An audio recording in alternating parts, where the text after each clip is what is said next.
Republican Congressman Ed Royce of California. He's the chairman of the House Foreign Affairs Committee. Congressman, thanks very much for joining us. How powerful is ISIS?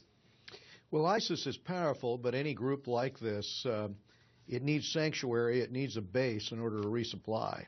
And one of the questions is, can you remove that sanctuary? I think it's powerful in the sense that half of those fighters, 5,000 of them, are from outside of the region. Many from Europe, from Australia, from the United States, from Central Asia.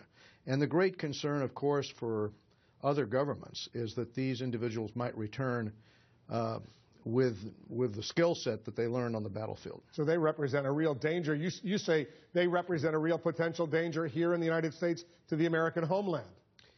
There are about 100 ISIS fighters with U.S. passports, and as you've heard, there are about 150 from Australia and over 1,000 from Europe. And so this is a concern, and I think this is what is driving the U.S., Turkey, Australia, Britain to look at potentially joint operations with respect to air power against ISIS targets. Because the U.S. knew apparently about Douglas MacArthur McCain, the American who died as an ISIS fighter. Now we're told there's another American who died. We don't know that individual's name, but we do know Douglas MacArthur McCain. It's hard to believe that Americans would willingly go over there, join with these ISIS forces, but he was known. He was known to U.S. intelligence. He was on some sort of watch list. The 100 or so Americans are there. Do you think the United States knows who they are and they're watching in case they want to leave Syria or Iraq, go to Turkey, get on a plane, and try to come back to the United States with their passports? For those 100, we do know. There's a couple hundred more, 200 more, that we don't have a handle on, and we don't know that they've joined ISIS.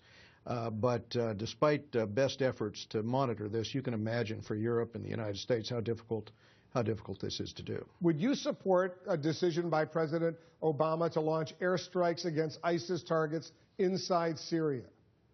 Well, I think what the president would have to do is go on national television, come to Congress, specifically lay out a strategic plan. Yes, I would if that plan includes a focus on what we can do to suppress the staging area where the terrorists are trained. And the reason I say that is the reason we see that the infantry is having such trouble against ISIS on the ground, whether it's the Kurdish forces or Iraqi or Free Syrian Army, is because they are able to go through that intensive training in Syria. I think the president needs to lay this out.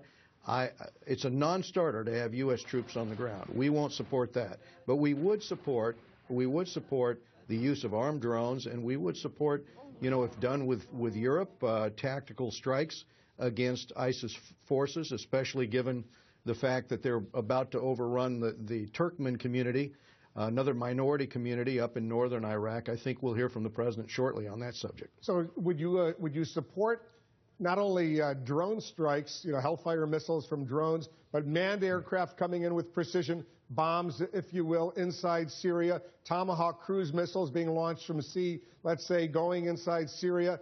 Would you support that, and would that require congressional authorization, a vote in the House and the Senate authorizing the use of force in Syria? Yes, I think under the War Powers Act it would. I think the administration would have to come forward with a plan. They might be able to do this with armed drone attacks. I say that because that was very effective in Yemen against al-Qaeda and in Pakistan against al-Qaeda. Remember, these are forces that tend to mass in formation, and as the Secretary of State said, you often catch them in open convoys and open trucks, and it's an easy target. So if armed drones can do that, then armed drones would be very effective based on past performance. Likewise, airstrikes, if that is laid out as a plan, but we would need to see, I think, the country would need to see a comprehensive strategy for how you would suppress ISIS. And I do believe you're going to see support from other Western countries, probably from Turkey, because there's increasing concern, as I said, that some of these fighters, if they're not taken down here, will continue to expand this notion of a caliphate and go home to carry out attacks on their homeland. In addition to being the chairman of the House Foreign Affairs Committee, you're also a politician. You can count votes. If the president came before the House of Representatives, the Republican majority in the House, and asked for a vote authorizing the use of force in Syria, would he get it? I think from both sides of the aisle he would get it, but it would only come after he laid out a strategic plan. The administration would have to have a focused strategy that they would sell Congress and the American people. In other words, they would have to lead in order to generate that support. But yes, I think they could do that. You think the president will do it? I suspect he probably will. Under the War Powers Act, he's got 60 days from the commencement of these types of hostilities, and I would fully expect the administration to come to Congress. He'll come to Congress, but you think he'll launch the strikes, then come to Congress, seek that authorization after the start of strikes? Is that what you're saying?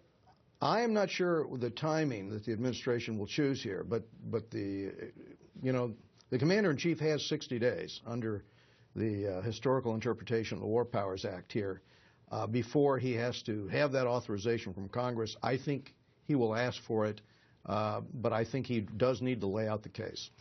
Ed Royce is the chairman of the House Foreign Affairs Committee. Congressman, thanks very much for joining us. Thank you, Wolf. Still ahead, you can hear